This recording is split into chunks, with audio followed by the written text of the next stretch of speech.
Hello again. Okay, this is the election process part 2. We have already talked about how the Electoral College works. We've talked about reasons why some people want to get rid of it and how those mostly aren't that great of reasons.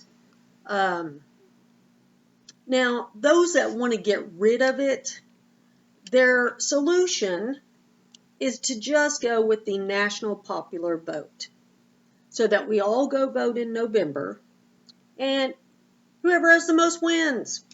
End of story. Let's talk about that. Going with the national popular vote only would be a disaster. Think about this. In your assignment, you found out some information, but on election tampering, election fraud, dead people voting, hacking election machines, vote flipping, all of these things messing with the election. Do you think that would increase or decrease if we are going to count every tiny little precinct and whoever has the most wins? I heard you loud and clear. It would greatly increase election fraud. It would even become very professionally strategic on, this precinct and that precinct need to be flipped this way, and so on.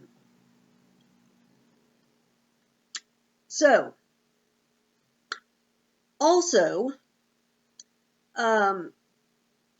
if we had an end result that was too close, we still have a winner because someone did win with the most votes.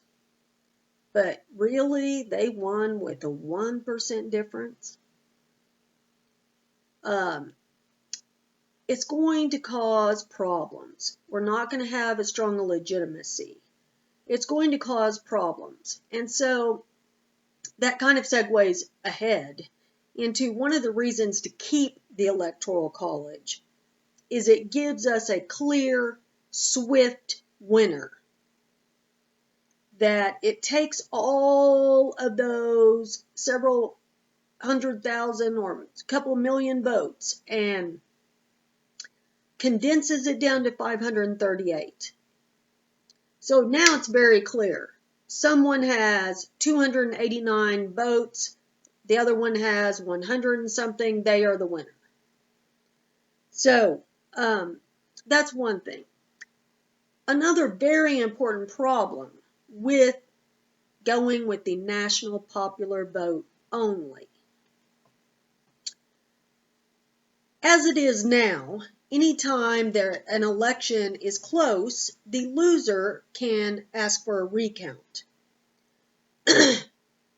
Now, according to each state and county, whichever kind of election it is, requires a certain fee to be paid for that recount, but the loser can ask for a recount. Now, in the situation of running for president, if we do away with the Electoral College and we are going by only the popular vote, every single vote counts. And so, do you think the number of requested recounts is going to increase or decrease? I heard you loud and clear.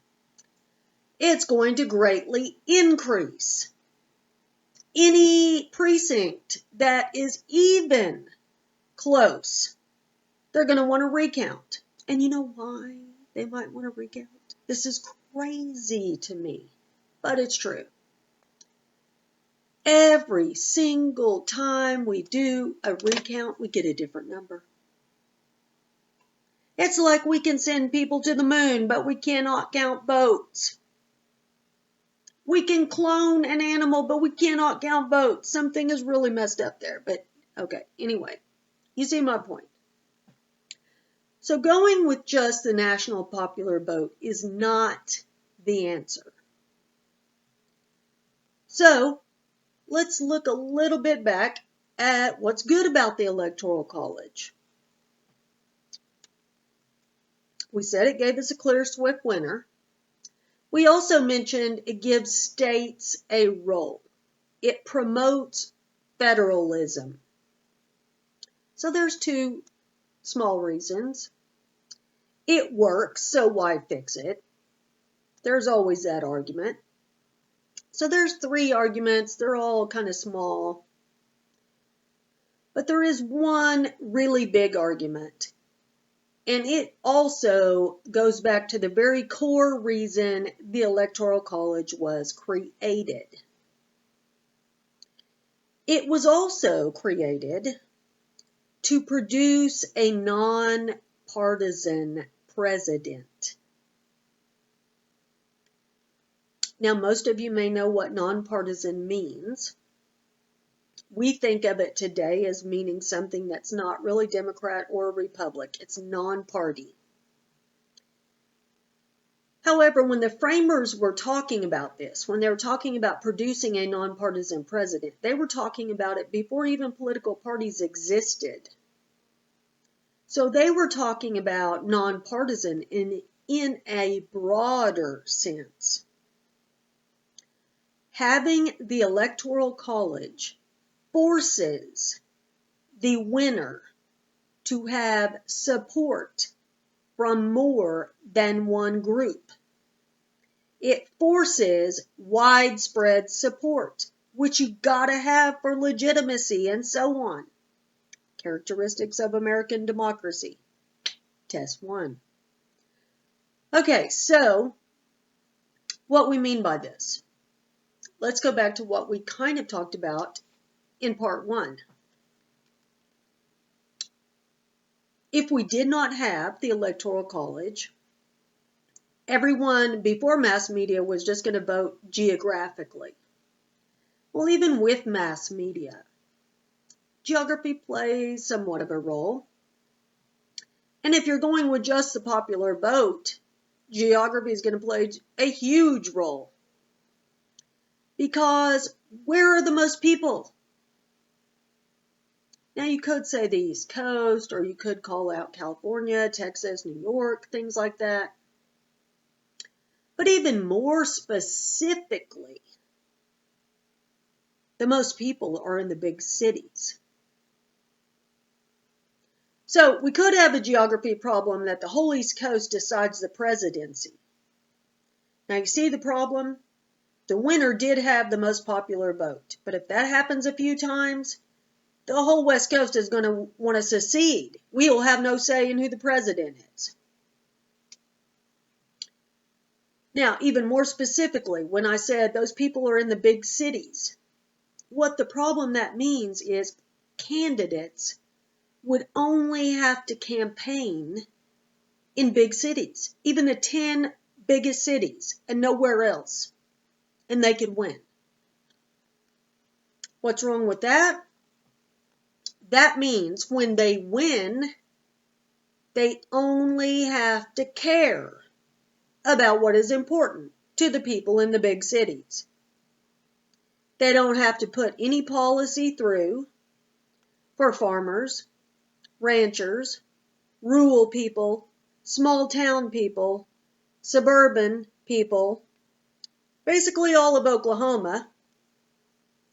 So that would be a problem. We don't want the winner to win by one geographic area. We don't want it to be just the East Coast, just the West Coast. We don't want it to be one demographic, like just the big city people. They can't even win. The Electoral College makes it where you cannot even win with just your own party. There's not a political party big enough. A Republican president never won by just Republican votes. A Democratic president never won by just Democratic votes. That's why the closer we get to November, the more they're going to start sounding like they're in the middle and sound alike. because they're trying to grab independents. They're trying to grab people from the other party that are not happy, and so on. So that reason is the biggest argument for keeping the Electoral College. Okay, so let's think about that for a minute. Sounds good, makes sense, but man, if there just isn't something wrong with our system. And you may be thinking this election more than any time ever. How many of you are just not really happy with either candidate? There's a lot of people like that. How many of you have heard of, well, vote for the lesser of the two evils? Or vote for so-and-so because I'm more afraid of this other person getting it. Vote for Trump so that Hillary doesn't get it. Vote for Hillary so that Trump doesn't get it. The problem with our system is this stranglehold of the two parties. We are the only modern country that has a two-party system. I'm going to post a chart on that, showing you all the political parties in the other countries. You'll see what I'm talking about.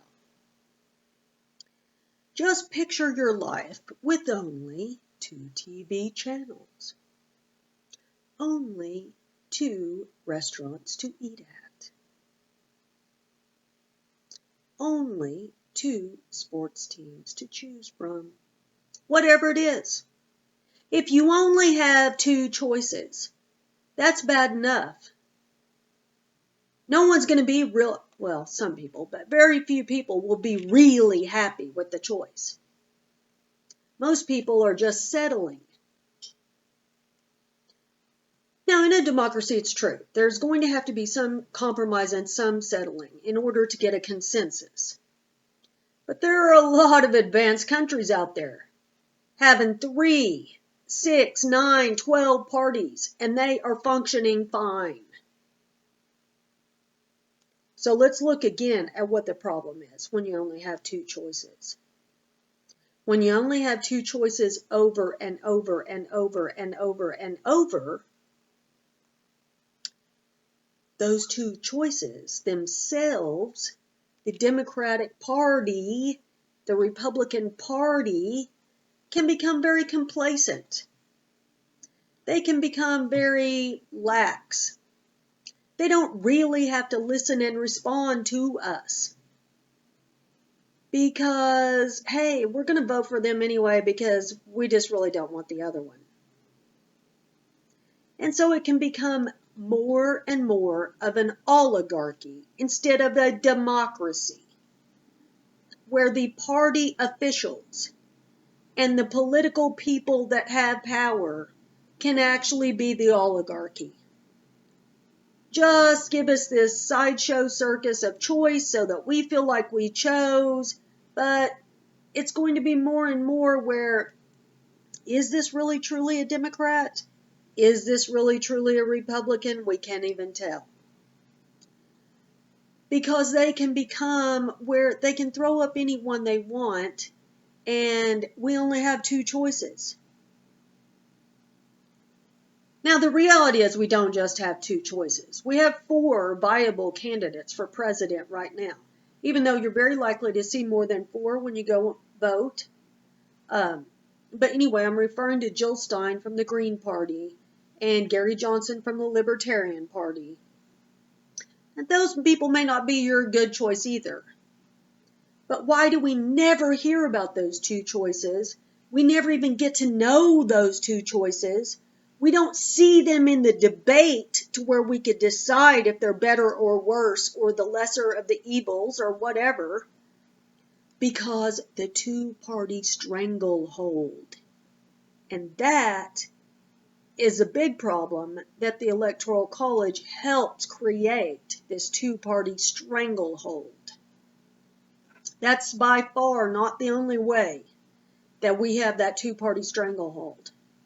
The debates, for example, the debate commission only has Democrats and Republicans on it. So obviously they're not going to let a third party up there. And several other rules that we have that we could change to make it more open to other parties. If you only have 2 restaurants, after a time, those restaurants realize they can get away with serving you crap food. Because, hey, you came here for Mexican, I can serve you whatever Mexican kind of food I want because you don't like Chinese and that's your only other choice. You see what I'm saying? I love living somewhere where there's lots of choices. I can find great food. I can find a great sports team or a great TV show, and we should be able to find a great political candidate. So, of course, no one knows the great answer. No one knows the great solution. And a lot of solutions would require a constitutional amendment, which would be a big problem. However, we could have a different way of, we could keep the system in a way and just alter it that would really open up for the other parties. And this is kind of explained in 2 little videos about the alternative vote and the single transferable vote. And they're very, very similar. It's kind of 2 ways of explaining a different option that opens it up so that you really, when you go vote, you really get to put down your choice, and it really does count. I'm going to post those videos. Please watch them. I hope you really took good notes on these 2, Election Process Part 1, Election Process Part 2.